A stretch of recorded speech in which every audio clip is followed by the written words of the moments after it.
21वीं सदी का सबसे बड़ा फैक्ट, धर्म और जाति का इंसानियत से और इस ब्रह्मांड से कोई मूल्य नहीं है।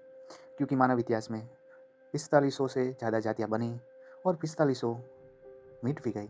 हर सभ्यता, हर काल में इंसान ने अपने अपने हिसाब से समूह बनाए, कभी खून के आधार पर, कभी पैसे के आधार पर और कभी धर्म के आधार पर, लेकिन सब बदल गए और आज उनकी कीमत शून्य है।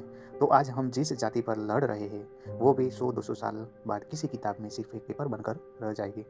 धरती पर 3 करोड़ से ज़्यादा प्रजातियां आई और विलुप्त हो चुकी। डायनासोर 16 करोड़ साल राज करके खत्म हो गए। आज हमारी जाति क्या चीज़ है? एक नाम, एक वर्गीकरण जिसका ब्रह्मांड के हिसाब से कोई वजूद ही नहीं। इस ब्रह्मांड में पृथ्वी का मूल्य 0.00000000000000001% भी नहीं है। हमारा पूरा ग्रह, पूरा इतिहास, पूरी मानव सभ्यता सब मिलकर भी एक धूल के कण से कम है। तो बता भाई, जहाँ पूरी पृथ्वी की कीमत नहीं, वहाँ जाति नाम का शब्द क्या मायने रखता है?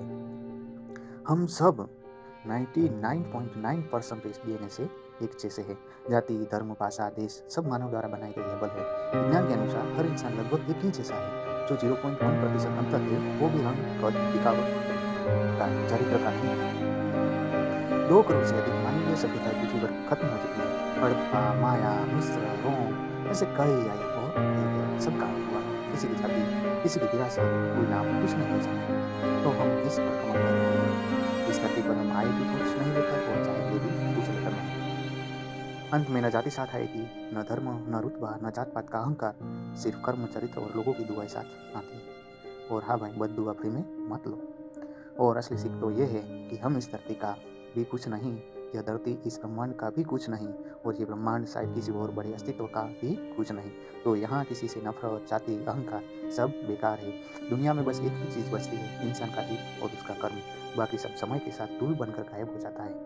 क्योंकि इस दुनिया में जाति, धर्म इनका कोई स्थायी मूल्य नहीं है। धरती पर हमसे पहले भी करोड़ों प्रजाति आई थी, करोड़ों खत्म भी हुई। पहले भी मैंने बताया, मानव भी एक दिन खत्म ही होगा। फिर जाति का क्या मतलब? कुछ भी नहीं, सिर्फ एक लेबल है। सच ये है, इंसान का असली मूल्य उसके डीएनए में नहीं, उसके कर्म में दिखा जाता है।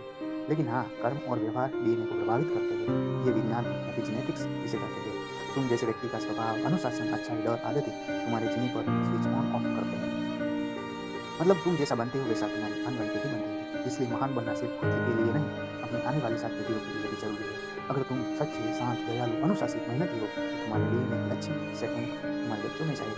और अगर तुम गुस्से, हिंसक, लालची, नफरत फैलाने वाले, जातिवादी, तो वो भी डीएनए में सेट होता है। और प्रकृति का नियम एकदम साफ है, अच्छी आदतें वंश को मजबूत बनाती है और बुरी आदतें वंश को खत्म कर देती है। अगर माता पिता बच्चे को गलत आदतें सिखाते हैं तो गलती बच्चे की नहीं होती, उसके डीएनए का सिर्फ पहले से ही गलत मोड़ पर सेट हो जाता है और फिर वह गलती उसके बच्चों में जाएगी, पीढ़ी दर पीढ़ी बढ़ती जाएगी। आखिर में वो वंश संघर्ष, लड़ाई, गलतियों से टूट जाता है और नाम शेष हो जाता है।